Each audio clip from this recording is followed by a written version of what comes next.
জো বাইডেনের একটি ভুল আর তারপরেই এই পৃথিবীতে আরো একটা দেশ কার্যত নরক হয়ে গেল। শেষ দুদিনে মৃত্যুর সংখ্যা 1300। এমনকি যে খবর আমাদের সামনে আসছে সেখানে বলা হচ্ছে মহিলাদের নগ্ন করে রাস্তায় প্যারেড করানো হচ্ছে।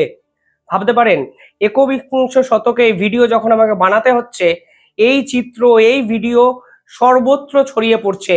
ইউটিউবের কমিউনিটিতে আটকে যাবে, তার জন্য আমি এই সংক্রান্ত কোনো ভিডিও এবং ছবি দেখাতে পারলাম না। কিন্তু আপনারা গুগলে গিয়ে দেখতে পারেন বর্তমানে এই পৃথিবীর মিডল ইস্টের আরো একটা দেশ কার্যত নরকে পরিণত হয়েছে। তার নেপথ্যে কিন্তু আমেরিকার প্রাক্তন প্রেসিডেন্ট জো বাইডেন, তার ভুল পলিসি এবং সেই তথাকথিত রেজিম চেঞ্জ। এই রেজিম চেঞ্জ করেই তারা শেখ হাসিনাকে সরিয়ে মোহাম্মদ ইউনূসের মতো উগ্রপন্থী একজন শাসককে বাংলাদেশের ক্ষমতায় বসিয়েছেন। আর আজকে জো বাইডেন চলে যাওয়ার পর ডোনাল্ড ট্রাম্পের প্রশাসন ফের একবার রিয়েলাইজ করছে সিরিয়ার রেজিম চেঞ্জ নাকি কার্যত জো বাইডেনের সব থেকে বড় ভুল সিদ্ধান্ত। কিন্তু যে চিত্র এখন সিরিয়ায় দেখা যাচ্ছে তা থামাবে কে? এই থামানোর কোনো লোক এই বিশ্বে এই মুহূর্তে আছে বলে তো আমার মনে হয় না। দুদিনে 1300 জন মৃত্যু সম্মুখীন ঢলে পড়লেন, যেখানে বলা হচ্ছে 800 জনকে নাকি পয়েন্ট রেঞ্জ থেকে শুট করা হয়েছে এবং এটা অফিসিয়াল তথ্য। একের পর এক মানুষের দেহ খুঁজে পাওয়া যাচ্ছে না। মানে প্রত্যেকটি বাড়িতে গিয়ে এই রকম শুটাররা কিছু না বলেই শুট করতে শুরু করে দিয়েছেন এবং মহিলাদের রাস্তায় বের করে নগ্ন করে মাইলের পর মাইল নিয়ে প্যারেড করানো হচ্ছে, তাও আবার একবিংশ শতকে এই পৃথিবীর একটি দেশে, এবং গোটা আন্তর্জাতিক মহল কার্যত চুপ। আসল ঘটনাটা কি এই পুরো ভিডিওতে আলোচনা করব, এবং আপনারা এই ভিডিও যদি শেষ অবধি দেখেন তাহলে দেখবেন জিও পলিটিক্সে পলিসি কত বড় ইম্পর্টেন্ট একটা বিষয়। এই পলিসি যারা ডিসাইড করেন তাদের যদি ভিশন ভুল হয়, দূরদর্শিতা যদি না থাকে, তাহলে হয়তো বাংলাদেশের মতোই সিরিয়ার অবস্থাও কিন্তু হতে পারে। তা কিন্তু আরো একবার প্রমাণিত হলো। অর্থাৎ বাংলাদেশে যেভাবে হিজবুত তাহরির মিছিল করেছে, সিরিয়ার গল্পটা একদম একই রকম, শুধু নামগুলো বদলে গেছে এবং এর নেপথ্যেও সেই সংখ্যালঘুদের উপর অত্যাচার এবং দীর্ঘদিনের নাকি বঞ্চনা লুকিয়ে আছে বলে আন্তর্জাতিক মহল মনে করছে। অনেকে এটাকে বলছে রিভেঞ্জ কিলিং, কিন্তু এটা কি সত্যি রিভেঞ্জ কিলিং? আসলে পুরো ঘটনাটা একটু আপনাদের বলা যাক। দেখুন, বর্তমানে এই যে সিরিয়ার পপুলেশন, সেই পপুলেশন হলো 2,40,00,000। এই 2,40,00,000-এর মধ্যে 74% হলো সুন্নি মুসলমান। দেখুন, মুসলমানদের দুটি গ্রুপ আছে বিভিন্ন ক্ষেত্রে, আপনারাও জানেন। একটি গ্রুপ হলো সুন্নি এবং একটি গ্রুপ হলো শিয়া মুসলমান। সিরিয়ার যদি পপুলেশনটা দেখেন তাহলে এই 2.5 কোটি মানুষের মধ্যে 74% হলো সুন্নি মুসলমান। এই সিরিয়ার অবস্থানটা হলো ইসরায়েলের একদম পাশে। তাই জো বাইডেন চেয়েছিলেন এই পার্টিকুলারলি জায়গায় সরকার ফেলে দিতে, যেন এইখানে একটা অরাজকতা তৈরি হয় এবং এই অরাজকতার সুযোগে ইসরায়েল যেন সিরিয়ার কিছুটা জায়গা দখল করে নেয়। তা জো বাইডেন এই এলাকার বিভিন্ন চারপাশ থেকে তৈরি হওয়া বিদ্রোহী গ্রুপগুলোকে পিছন থেকে সাপোর্ট করেন।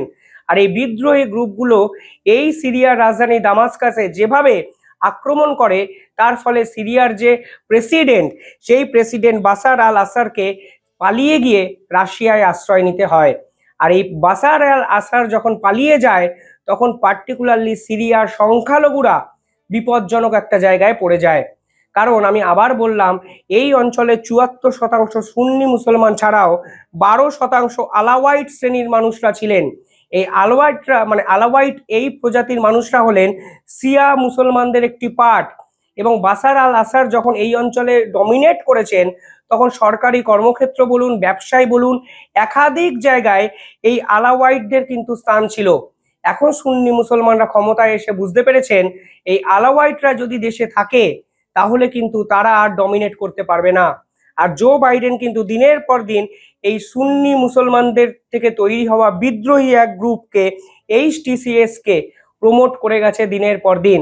আর এখন যখন HTCS দায়িত্ব নিয়েছে, তখন বেছে বেছে আলাওয়েট অর্থাৎ এই শিয়া মুসলমানদের এই অংশকে তারা খুঁজে খুঁজে একের পর এক মারছে।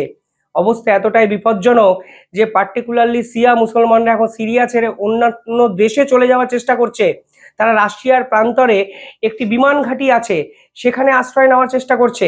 কিন্তু তাদের বাড়ি থেকে রাশিয়ার এই পার্টে যেতে যেতেই তাদেরকে বন্দুকের সম্মুখীন হতে হচ্ছে।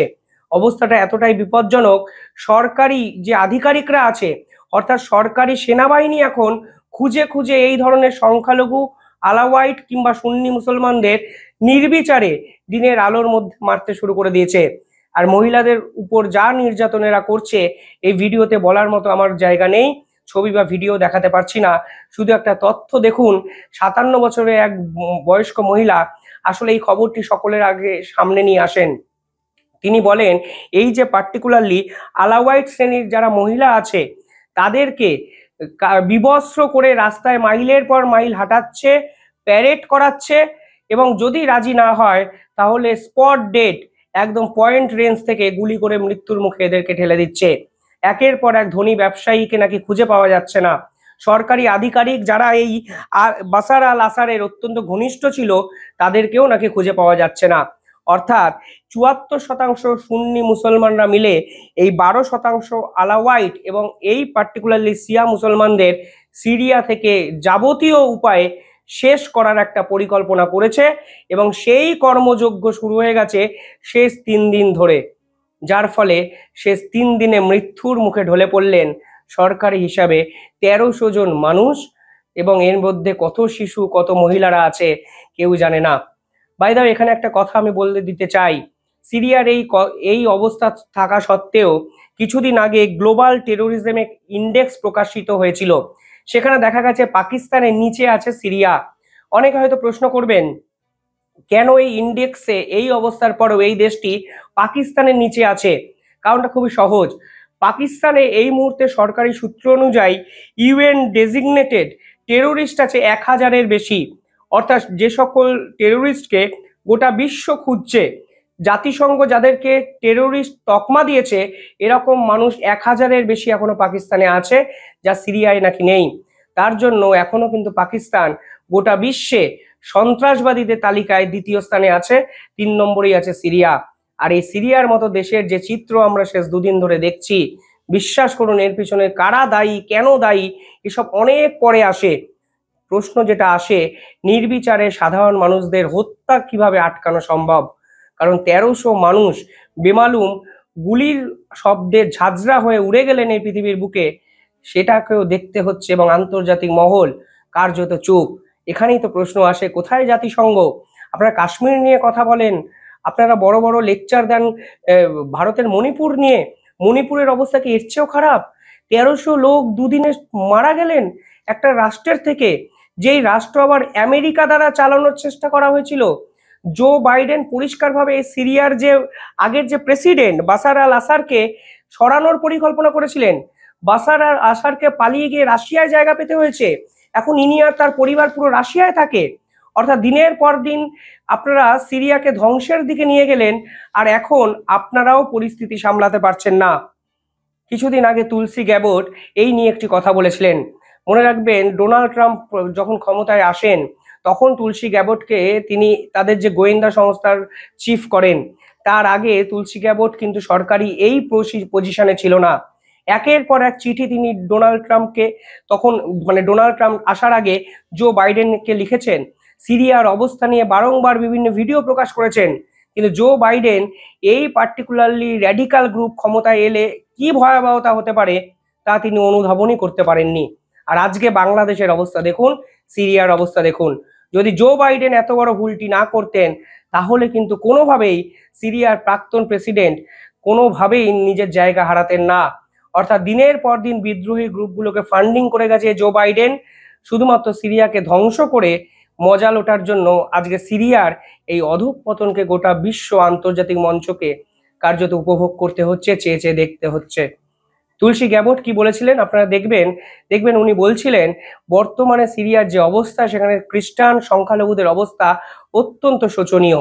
The Assad regime, but today we have an Islamist extremist who is now in charge of Syria, as I said, who danced on the streets to celebrate the 9/11 attack, who ruled over Idlib with an Islamist extremist governance, and who has already begun to persecute and kill and arrest religious minorities like Christians in Syria. I understand. Why that should be acceptable to anyone is beyond me. It shouldn't be. Certainly. শুনলেন, শুধু তুলসী গ্যাবট নয়, এই যে particularly প্রাক্তন সিরিয়ার president তিনি সরে গেলে আসলে এই যে সুন্নি মুসলমানদের এই অংশের উপর এই ধরনের আচরণ হতে পারে তার শঙ্কা প্রকাশ কিন্তু ইরানও করেছিল। এবং ইরান বলুন, রাশিয়া বলুন, তুলসী গ্যাবট বলুন, কেউ চায়নি সিরিয়ার এই প্রাক্তন প্রেসিডেন্টকে যেন সরিয়ে দেওয়া হয়। কিন্তু এই জো বাইডেন এবং তার ইউএসএইড, জর্জ সরোস এরা মিলে পরিকল্পনা করে এই সিরিয়ার প্রাক্তন প্রেসিডেন্টকে দেশ ছাড়তে বাধ্য করেছেন।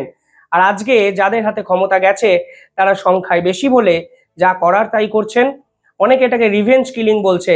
রিভেঞ্জ কিলিং মানে এরা বলতে চাইছে যাদেরকে খুঁজে খুঁজে মারা হচ্ছে তারা নাকি এই বাসারের সমর্থক আসলে, কিন্তু আসলে সেটা নয়। যাদেরকে খুঁজে খুঁজে মারা হচ্ছে তাদের একটাই অপরাধ, তারা সুন্নি মুসলমানদের মানে আলাওয়ারদের একটি পার্ট। এটা যদি কারোর মানে অপরাধ হয় তাহলে মানে জো বাইডেনের এই অপরাধকে কিভাবে আপনারা ব্যাখ্যা করবেন আমি জানি না। কিন্তু বিশ্বাস করুন, যেভাবে দিনের পর দিন ক্ষমতার অপপ্রয়োগ এই আমেরিকা যুক্তরাষ্ট্র বা জো বাইডেন বা জর্জ সরোসরা ইউএসএইডের টাকা দিয়ে করে গেছেন এই পৃথিবীতে, এদেরও শাস্তি কোনো না কোনো দিন হয়তো হবে। কিন্তু আজ যখন আমি রাজনৈতিক এই ঘটনাটাকে বিশ্লেষণ করছি, যখন একাধিক ভিডিও, একাধিক ছবি, বিভিন্ন ক্ষেত্রে পড়াশোনা করতে দেখছি, এই দৃশ্য চোখে দেখা যায় না। মৃতদেহ সাজিয়ে তাকে তাকে রাখা হয়েছে, তার সামনে প্রেয়ার করা হচ্ছে। প্রেয়ার করে কার মৃতদেহ, কি পরিচয়, কেউ মৃতদেহটা দাবি অবধি করছেন না। কারণ যিনি ওই মৃতদেহ দাবি করবেন তাকে সকলের সামনে রাস্তায় দাঁড়িয়ে গুলি করে মারা হবে। একজন মহিলাকে দেখলাম নিরস্ত্র হয়ে রাস্তায় হাঁটছেন, হাত জোর করে আছেন, চারিদিকে মানুষ যেটার পাশে দাঁড়িয়ে আছেন, ভিডিও হচ্ছে বিভিন্ন ক্ষেত্রে, কেউ কিছু বলছেন না। কারণ যিনি বলবেন তাকে প্রকাশ্যে এই দিবালোকে খুন করা হবে, মারা হবে। আমি এই ভিডিও ছবি দেখাতে পারছি না, আপনারা চাইলে গুগলে গিয়ে দেখে আসতে পারেন।